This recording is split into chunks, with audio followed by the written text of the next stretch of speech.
어린이 세상을 만든 선구자 방정환. 글 엄혜숙, 그림 박철민, 웅진 다책.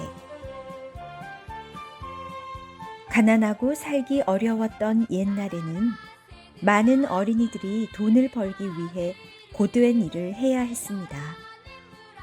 하고 싶은 공부도 하지 못하고 친구들과 재미있게 뛰어놀지도 못했습니다. 어린이를 어른보다 더 높게 대하십시오. 어린이를 윽박지르지 말고 항상 칭찬해가며 기르십시오. 어린이가 바로 우리의 희망이기 때문입니다. 어린이의 소중함을 알리기 위해 애썼던 방정환. 방정환은 어린이들의 든든한 버팀목이었습니다. 꼬마 이야기꾼. 입장료는 가져왔지? 여기 성냥 10개비야. 나도 여기 가져왔어. 집은 금방 아이들로 북적거렸습니다. 방정환이 성냥 10개비씩을 받고 환등을 상영한다는 소문이 나자 동네 아이들이 몰려든 것입니다. 방정환은 사촌 동생에게 표를 받게 하고 자기는 얼른 환등 상영을 준비했습니다.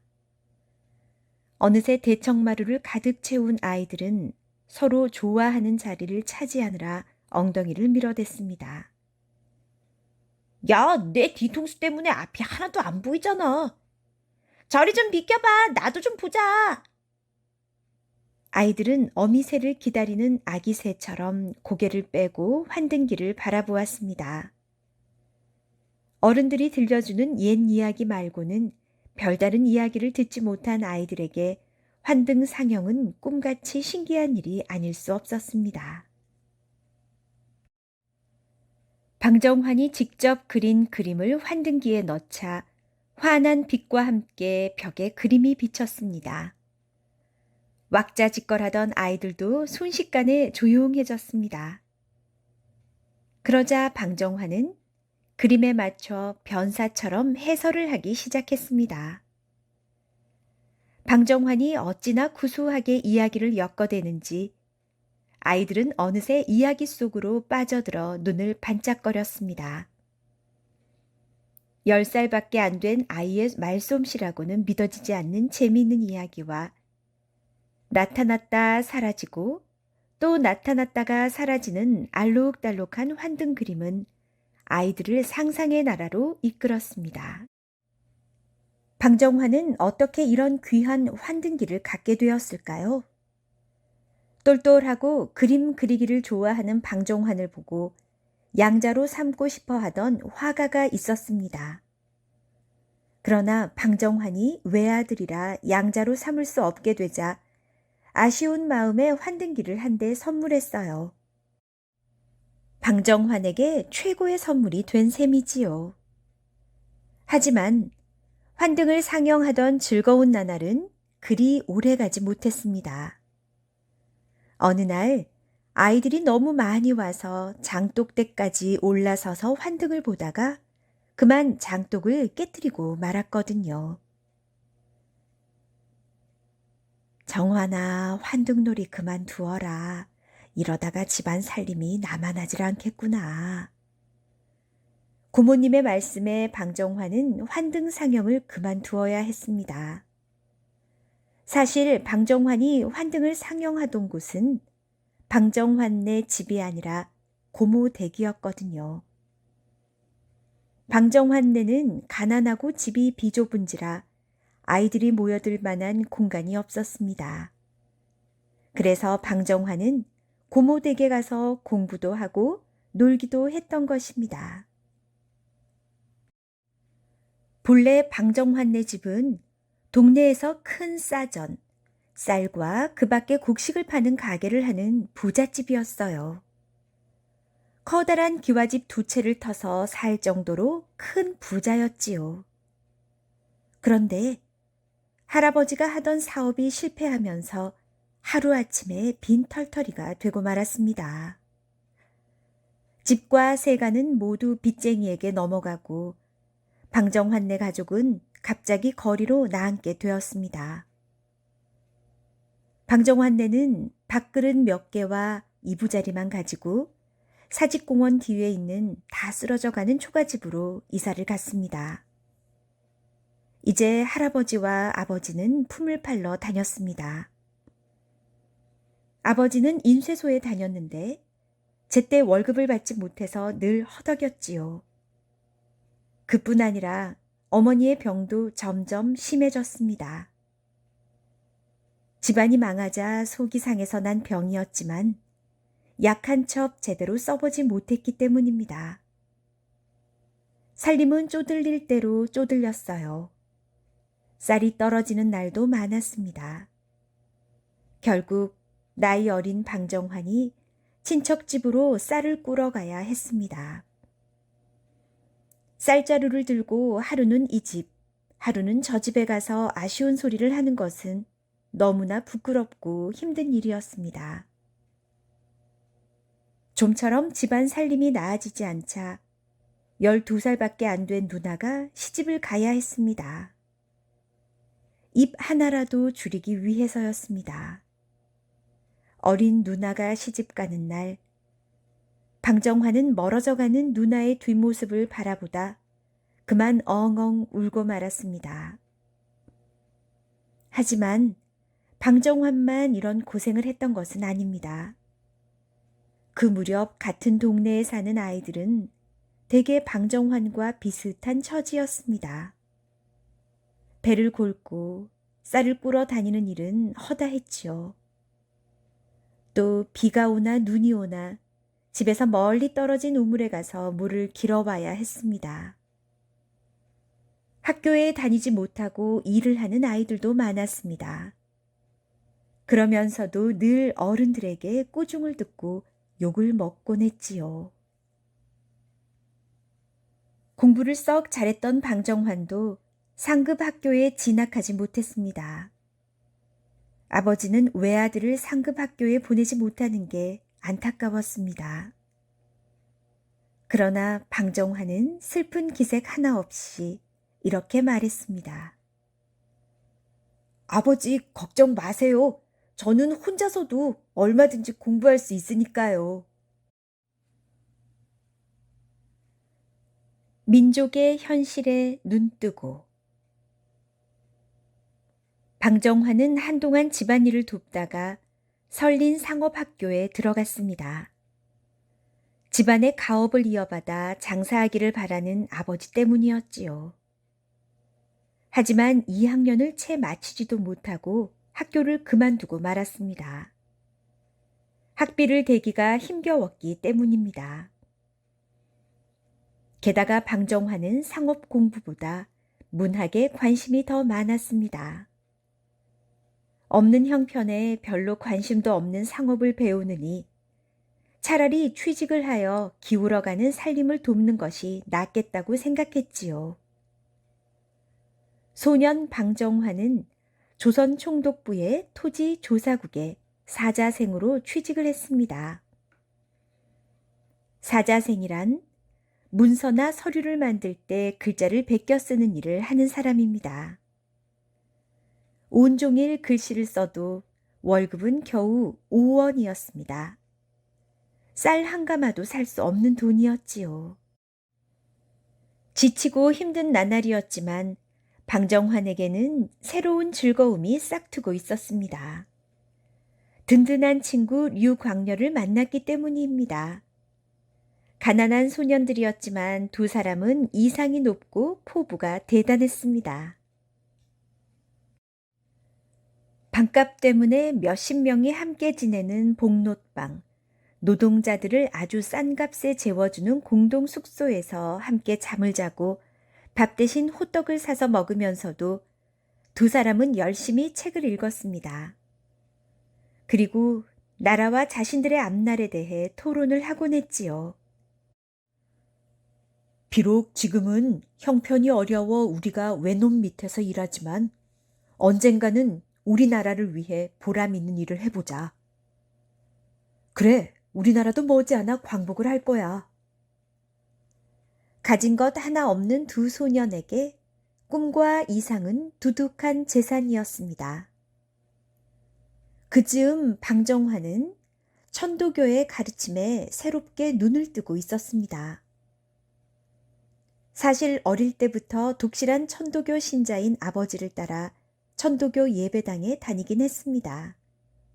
하지만 그때는 별다른 생각이 없었지요.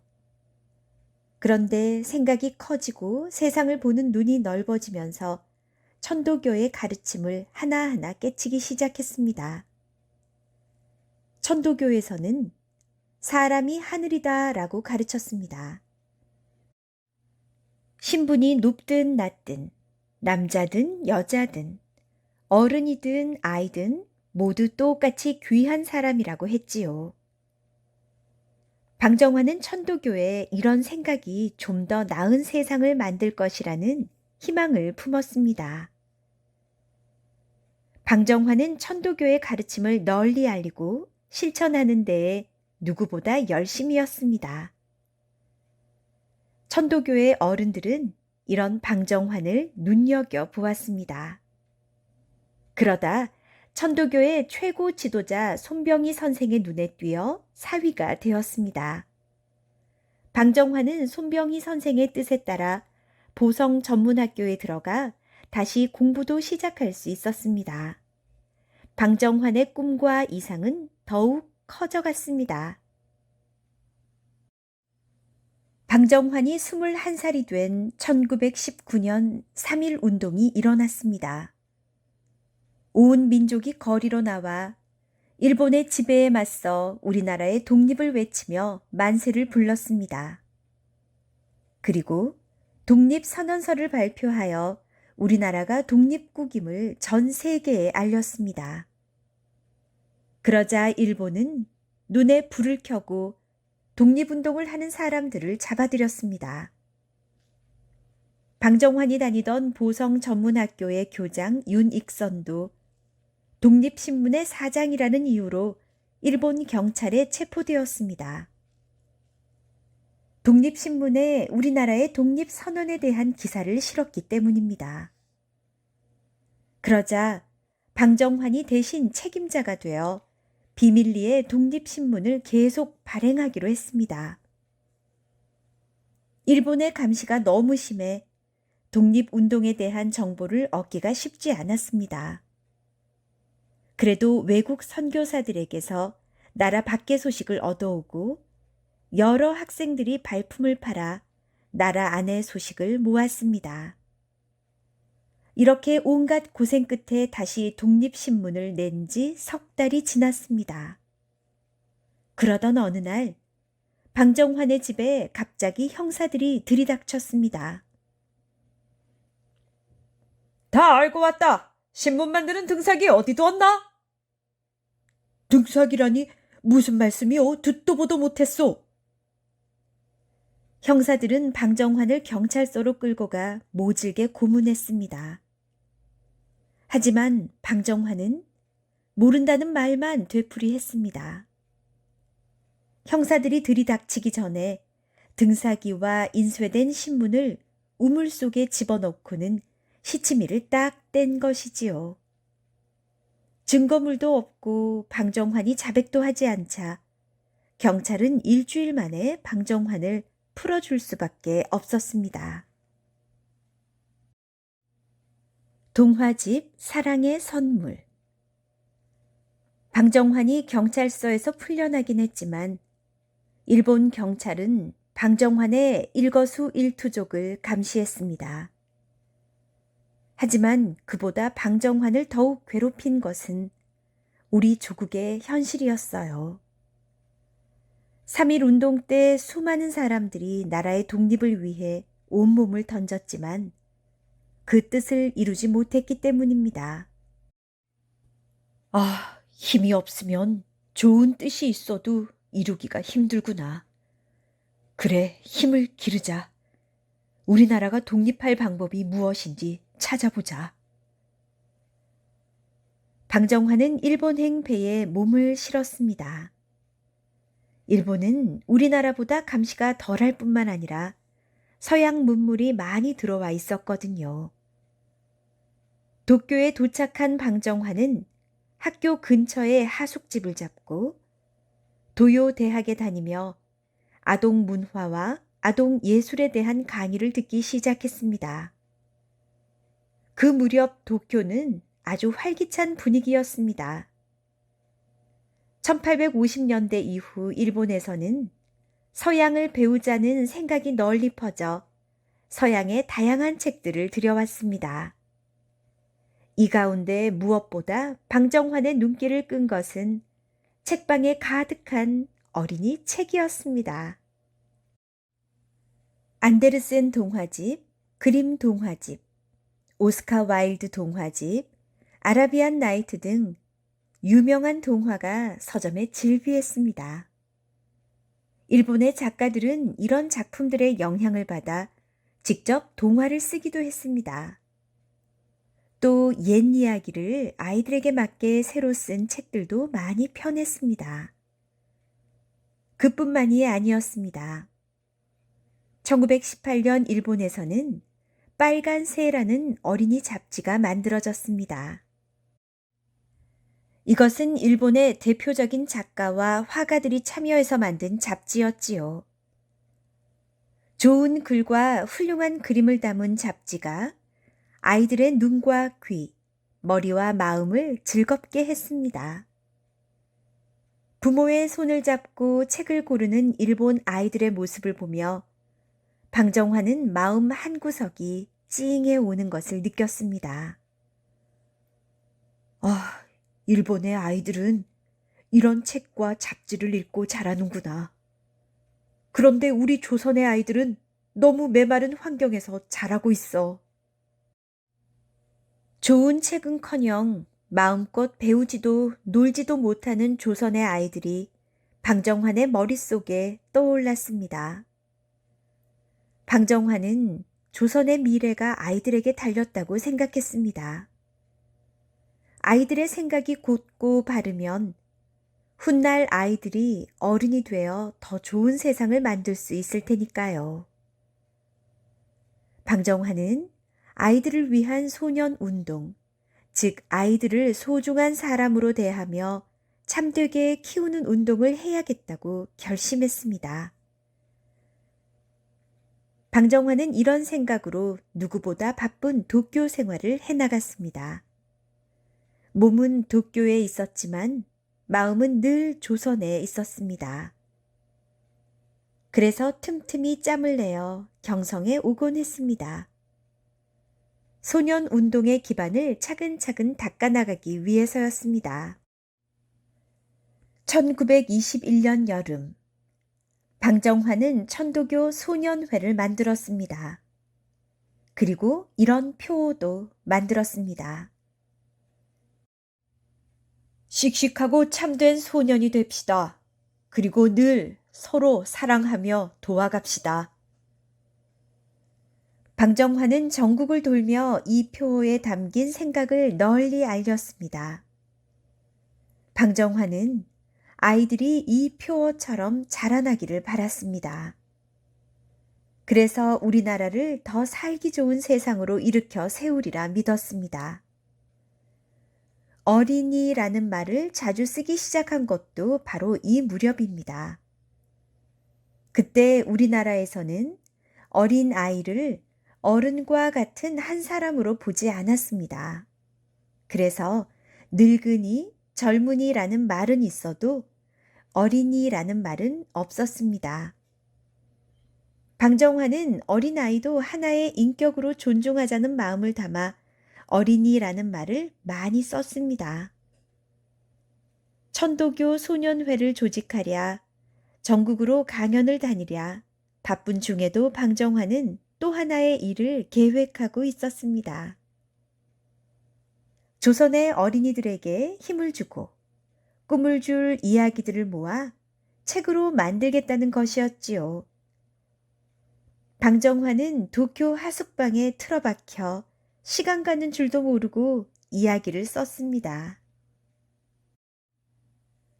이렇게 쓴 동화가 책으로 나오기만을 기다리던 어느 날 경성에서 슬픈 소식 하나가 들려왔습니다. 방정환의 뒤에서 힘을 북돋아 주던 장인 손병희 선생이 고문으로 병을 얻어 세상을 떠난 것입니다. 방정환은 슬픈 마음을 가눌 수가 없었습니다. 장례식에 찾아온 유광열이 방정환의 어깨를 꽉 잡았습니다. 정환이, 힘을 내게. 자네가 손병희 선생의 목까지 짊어지고 나아가야 하지 않겠나? 앞으로 어떤 일을 할 생각인가? 나는 우리나라의 어린이들에게 조국의 미래가 달려있다고 믿네. 어린이들을 어떻게 키워내는가에 따라 우리나라의 운명이 결정될 거야. 이제부터는 소년운동에 온 힘을 쏟을 생각이야. 어느새 방정환의 눈에서 눈물이 거치고 새로운 희망이 빛났습니다. 얼마 뒤 방정환이 정성스럽게 정리한 이야기들이 드디어 한 권의 책으로 완성되어 우리나라 어린이들에게 선사되었습니다. 바로 우리나라 최초의 동화집 사랑의 선물이었습니다. 사랑의 선물은 어린이들을 위하는 마음을 듬뿍 담아 건네는 방정환의 선물이었습니다. 방정환은 이 동화집에 재미있고 감동적인 이야기들을 가득 실었습니다. 이 책에 담긴 눈물과 웃음이 억눌린 조선의 어린이들에게 생명의 기운을 불어넣어 주기를 방정환은 진정으로 바랐습니다.